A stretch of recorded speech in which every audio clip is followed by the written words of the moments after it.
ওম নমো ভগবতে বাসুদেবায়। জয় শ্রীকৃষ্ণ। রাধে রাধে। শনিবার দিন পবিত্র রাখি পূর্ণিমা বা বলরাম পূর্ণিমার দিন। বছরের দ্বাদশ পূর্ণিমার মধ্যে একটি শ্রেষ্ঠ অন্যতম পূর্ণিমা হচ্ছে এই রাখি পূর্ণিমা বা বলরাম পূর্ণিমার দিন। এই পবিত্র এবং শুভ দিনে ভুলেও খাবেন না এই খাবারগুলি, এবং অবশ্যই এই খাবারটি আপনারা গ্রহণ করবেন এই পবিত্র রাখি পূর্ণিমার দিন। শনিবার পবিত্রপূর্ণ রাখি পূর্ণিমা বা শ্রাবণী পূর্ণিমার দিন। পূর্ণিমার দিন সকালে ঘুম থেকে উঠে এক ঘটি জলে আপনি এই সামান্য একটি জিনিস মিশিয়ে বাড়ির এই স্থানে অবশ্যই ঢেলে দিবেন। এতে সারা বছর আপনাদের বাড়িতে সুখ শান্তি বিরাজ করবে। এই পূর্ণিমা শেষ হওয়ার পরে শুরু হয় ভাদ্র মাস, যা ভগবান শ্রীকৃষ্ণ ও রাধারানীর আবির্ভাব বা জন্ম মাস, এবং এই সময়ে ভুলেও আপনার ভাই বা দাদার হাতে রাখি পরাবেন না। রাখি বাঁধার সঠিক নিয়ম কি অবশ্যই আপনারা জানতে পারবেন। আজকের ভিডিওটি খুবই গুরুত্বপূর্ণ হতে চলেছে আপনাদের জন্য। নমস্কার, আমি দীপা। দেশ ও দেশের বাইরে থেকে যে সকল দর্শকেরা এই মুহূর্তে ভিডিওটি অন করেছেন তাদের প্রত্যেককে সুস্বাগত জানাই রায়কিশোরী দীপা অর্থাৎ সনাতন ধর্মীয় তথ্যমূলক চ্যানেলে। আমি সর্বদাই চেষ্টা করি সনাতন ধর্মের এরকমই সকল গুরুত্বপূর্ণ বিষয়গুলি আপনাদের সামনে উপস্থাপন করতে, শেয়ার করতে। আসুন কিছুক্ষণ সময় প্রত্যেকে একসঙ্গে ধৈর্য ধরে আজকের এই গুরুত্বপূর্ণ প্রসঙ্গে আমরা বিস্তারিত জেনে নিই। ভিডিওটি শুরু থেকে শেষ পর্যন্ত মনোযোগের সহিত শ্রবণ করে যদি আপনাদের ভালো লেগে থাকে অবশ্যই একটি লাইক করবেন। কমেন্টে ভক্তি, ভালোবাসা ও শ্রদ্ধার সহিত জয় শ্রীকৃষ্ণের জয়, জয় শ্রী বিষ্ণুর জয়, হর হর মহাদেব অথবা আপনার গুরুদেবের নামটি একটি বারের জন্য হলেও লিখে জানাবার জন্য অনুরোধ রইল। চ্যানেলে নতুন হলে অবশ্যই চ্যানেলটি সাবস্ক্রাইব করবেন। পাশে থাকার নোটিফিকেশন বেল বাটনটি অল করে দিবেন। আশা করি আপনি উপকৃত এবং সমৃদ্ধ হবেন। অবশ্যই একজন সনাতনী বোনকে আপনারা সাপোর্ট করবেন আমি আশা রাখছি। তাহলে চলুন শুরু করি আজকের মূল ভিডিওটি। তো প্রথমেই আমরা জেনে নেব এই পবিত্র পূর্ণ রাখি পূর্ণিমার অর্থাৎ এই বলরাম পূর্ণিমার সঠিক এবং পূর্ণাঙ্গ সময়সূচি। প্রতি বছর শ্রাবণী পূর্ণিমা তিথিতে রাখি বন্ধন পালিত হয়। সেই কারণে শ্রাবণী পূর্ণিমাকে রাখি পূর্ণিমাও বলা হয়ে থাকে। এই বছর রাখি পূর্ণিমা পড়েছে আগামী 8ই আগস্ট দুপুর 2টা 12 মিনিটে। পূর্ণিমা চলবে 9ই আগস্ট দুপুর 1টা 21 মিনিট পর্যন্ত। উদয়া তিথি অনুসারে 9ই আগস্ট শনিবার দিন পালিত হবে রাখি বন্ধন। এই দিনে ভাইদের হাতে রাখি বেঁধে দেবেন বোনেরা। রাখির দিনে ভদ্রার অশুভ ছায়া পড়বে কিনা তা একটা বড় প্রশ্ন হয়ে ওঠে প্রতি বছর, কারণ প্রায় প্রতি বছরেই রাখির উপর থাকে ভদ্রার অশুভ ছায়া।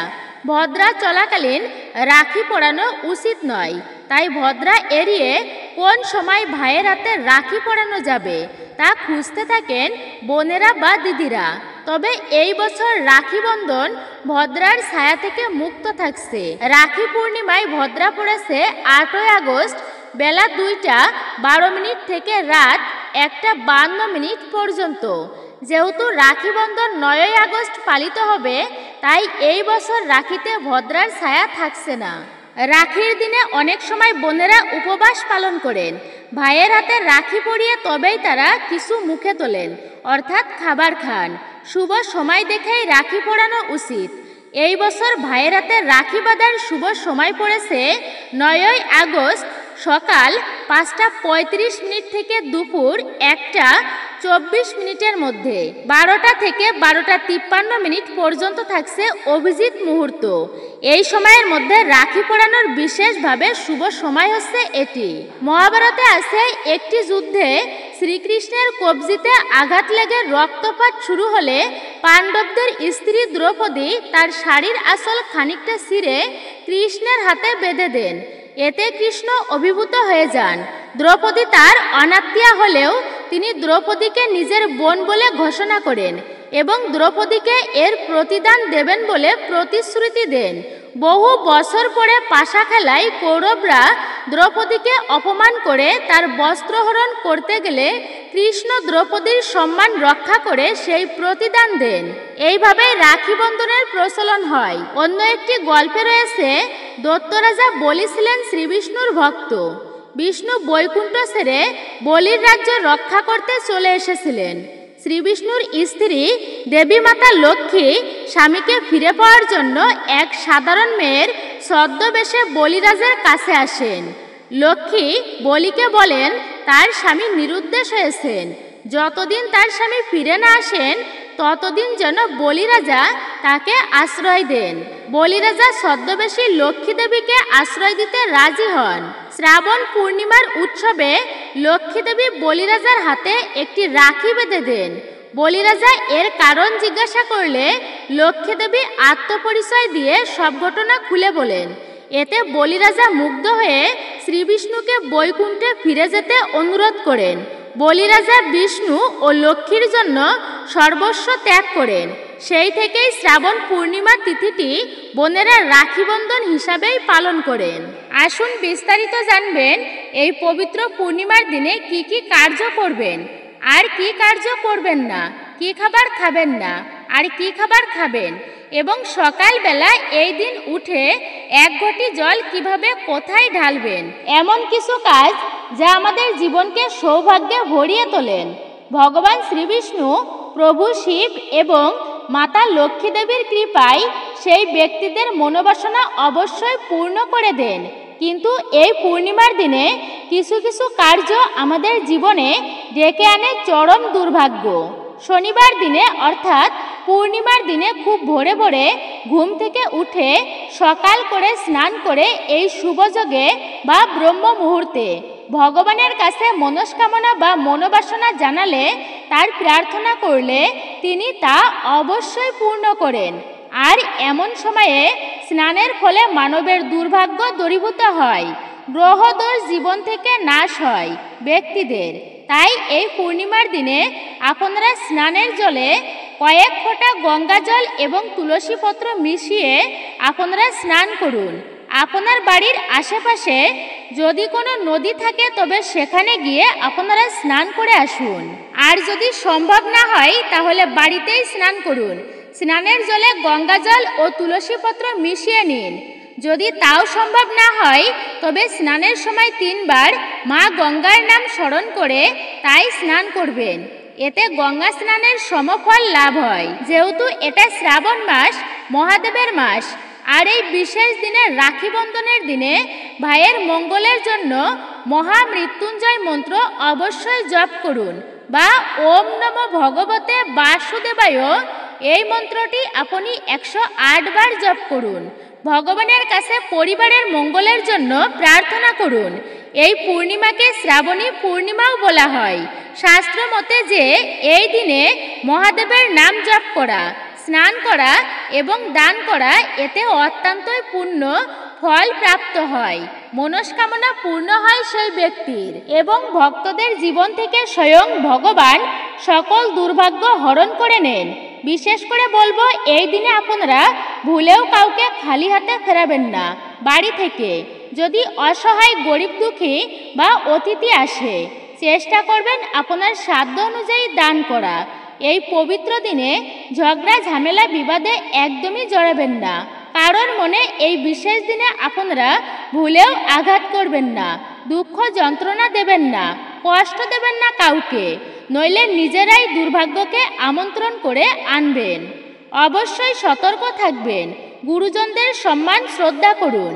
যে কোনো পূর্ণিমার দিনে লক্ষ্মী ও নারায়ণের বা রাধা গোবিন্দের পূজা অর্চনা করার এক বিশেষ মাহাত্ম্য রয়েছে।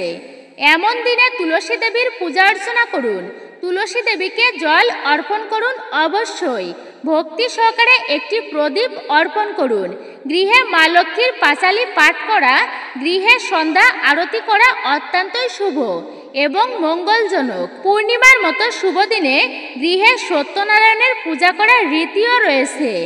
এই দিনে ভক্তেরা ভক্তি সহকারে সত্যনারায়ণের ব্রত পালন করেন অনেক জায়গায়। তবে পূর্ণিমা, অমাবস্যা, একাদশী বা দ্বাদশীর দিনে ভুলেও আপনারা তুলসী পত্র চয়ন করবেন না। এই দিনে তুলসী পত্র ছিঁড়লে শ্রীহরির মস্তক ছেদন করলে যে পাপের ভাগী হতে হয়, আপনাকেও সেই সম পরিমাণ পাপের ভাগী হতে হবে। তাই ভুলেও তুলসী পত্র এই দিনে আপনারা তুলবেন না। গাছপালা, বৃক্ষ আদি বন জঙ্গল, চুল দাড়ি নখ ভুলেও কাটবেন না এই দিনে। শুভ দিনে বিশেষ করে এইগুলি কাটতেও নেই। এই পূর্ণ পবিত্র দিনে গৃহের মঙ্গলের জন্য, ভাই বোনের মঙ্গলের জন্য ভগবানের কাছে প্রার্থনা করুন। তাই শুভ দিনে কখনোই হিংসা করতে নেই, অহংকার করতে নেই, পরনিন্দা পরচর্চা করতে নেই। এগুলো কোনো সময়েই করা উচিত নয়। আপনি যার নিন্দা করবেন তার অশুভ বা খারাপ গুণগুলো কিছুটা হলেও আপনার ভিতরে প্রবেশ করে। যদি পারেন অপরের ভালো গুণ দর্শন করুন, খারাপ গুণ নয়। কোনো জীবজন্তুকে মেরে এই দিনে বিশেষ করে খেতে নেই। তাই এই দিনে আপনারা মাছ, মাংস, ডিম, পেঁয়াজ, রসুন, বেগুন, কোনো রকমের পোড়া খাবার, উচ্ছে, করলা ভুলেও খাবেন না। অর্থাৎ তামসিক এবং রাজসিক খাবার সম্পূর্ণই আপনারা বর্জন করুন এই দিনে। এবং রাতে আপনারা ভুল করেও দই খাবেন না। এতে চন্দ্রদেব আপনার প্রতি রুষ্ট হয়ে যান, যার ফলে জীবনে এবং সৌভাগ্যের নাশ করে দেয়। গৃহে দুর্ভাগ্য, অশান্তি সৃষ্টি হয় চরম আকারে। মান সম্মান, যশ খ্যাতি এবং অর্থের হানি হয়। অর্থকষ্টে ভুগতে হবে আপনাকে। এছাড়াও পূর্ণিমার দিনে সন্ধ্যার পর বিশেষ করে অমৃতকাল চলার সময় কাউকে সাদা জিনিস ভুলেও কিন্তু দান করবেন না বা দেবেন না। দুধ, লবণ, চিনি, এছাড়াও সিঁদুর, ঝাড়ু, টাকা পয়সা, অলংকার কাউকে দান করবেন না এই সময়ে। তো এইবার আসুন জেনে নিন এই রাখি পূর্ণিমায় ভাইয়ের হাতে বোনের রাখি পরানোর সঠিক নিয়ম। রাখি বাঁধার সময় ভাই বা দাদাকে সর্বদাই পূর্ব দিকে মুখ করে বসতে হয় এবং তার বিপরীত দিকে বোন বা দিদিকে বসে ভাই বা দাদার হাতে রাখি বাঁধতে হয়। এরপরে ভাইয়েরা বোনকে যে কোনো উপহার, যেমন বস্ত্র, গহনা, মিষ্টি, অর্থাৎ সামর্থ্য অনুযায়ী বোন বা দিদিকে অবশ্যই আপনারা উপহার দেবেন। এবং অবশ্যই একটি জিনিস আপনারা লক্ষ্য রাখবেন, যখন বোন আপনাকে রাখি পরাবেন তখন যেন আপনার মাথা খালি না থাকে।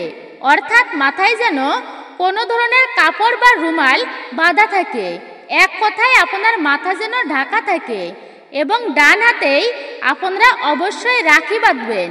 আর যদি আপনারা চান যে ভাইয়ের হাতে কপালে কোনো চিহ্ন দিতে, তবে আপনারা চন্দনের ফোঁটা দিতে পারেন কপালে।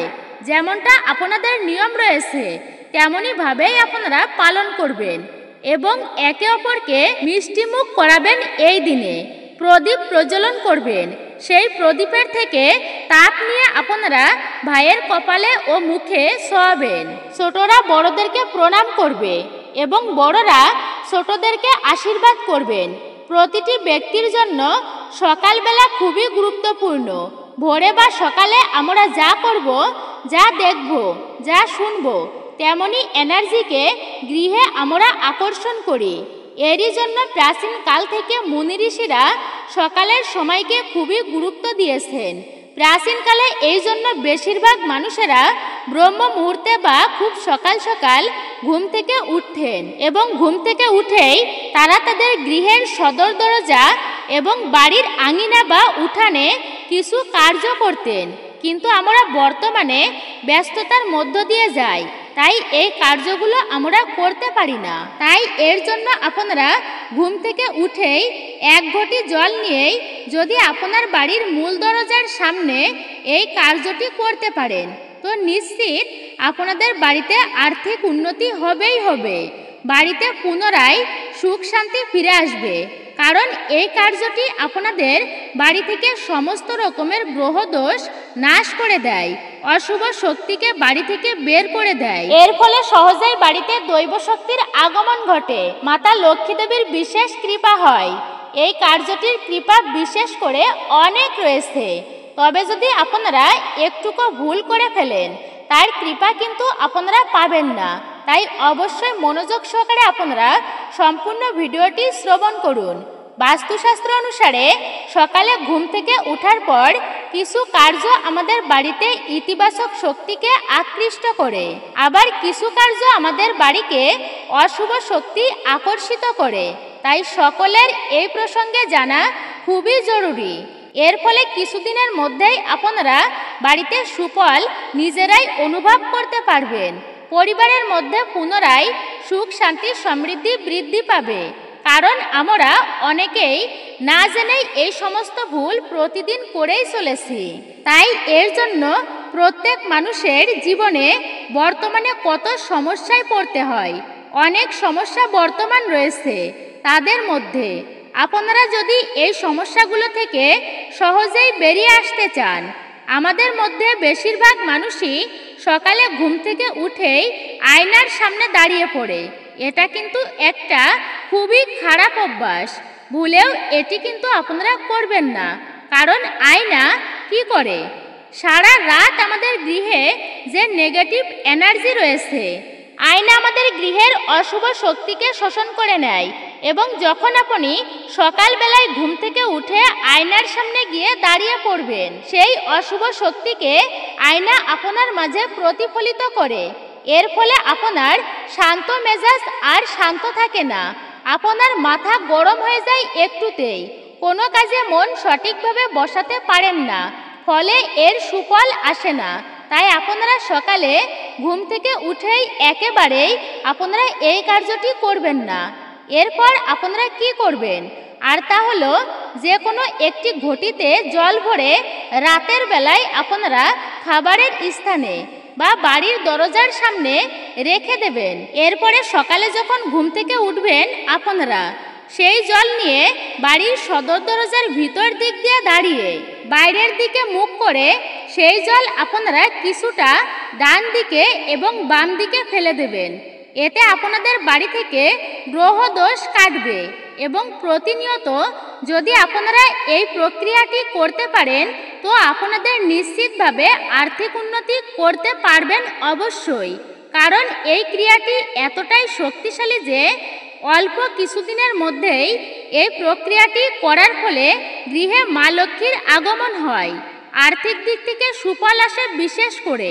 এরপর ঘুম থেকে উঠার পরে সদর দরজার সামনে বা উঠানে ঝাড়ু দেই, কিন্তু আপনারা বিশেষ করে শনিবার ও রবিবার ঝাড়ু দেওয়ার আগে সেই জায়গায় আপনারা একটি ঘটিতে জল পূর্ণ করে তার ভিতরে কিছুটা হলুদ গুলিয়ে সেই জল ঢেলে দিয়ে এবার আপনারা ঝাড়ু দেবেন। এতে যদি কেউ আপনার বাড়িতে বা বাস্তুতে কোনো ক্ষতি করে থাকে, তবে কিছুদিনের মধ্যেই সেই ক্ষতি, সেই অশুভ শক্তি তার বাড়িতেই ফেরত চলে যাবে। এরপর যদি আপনাদের বাড়ি থেকে দূরে কোথাও ঘুরতে যান, বা যদি কেউ বাড়ি থেকে কোনো কাজের উদ্দেশ্যে বেরিয়ে যান, তাহলে তার নামে অবশ্যই আপনারা একটি পাত্রে রাতে জল ভরে রাখবেন। তাহলে পরের দিনে সকালে তার নামে সেই জলপূর্ণ পাত্রটির জল কোনো গাছের গোড়ায় ঢেলে দেবেন। এতে পরিবারের সদস্যদের মধ্যে সম্পর্ক খুব ভালো হয় এবং জীবনে নানান রকম বাধাবিঘ্ন থেকে সেই ব্যক্তি রক্ষা পায় এবং সেই বাড়ি থেকে অশুভ শক্তির প্রভাব পড়বে না, এমনকি জীবনেও পড়বে না অশুভ শক্তির কালো ছায়া। এরপর শনিবার ও মঙ্গলবার একটি শুদ্ধ আসনে বসে একটি পাত্রে কিছুটা পরিষ্কার জল নিয়ে সকালবেলায় স্নান করে বা সন্ধ্যাবেলায় স্নান করে আসার পর সংকটমোচন হনুমানজির হনুমান চাল্লিশা, দুর্গা চাল্লিশা বা মহাদেবের মহামৃত্যুঞ্জয় মন্ত্রটি জপ করে সেই জলে 3 বার ফু দিয়ে সেই জল একটি ময়ূরের পালকের মাধ্যমে সারা ঘরে ছিটিয়ে দেবেন।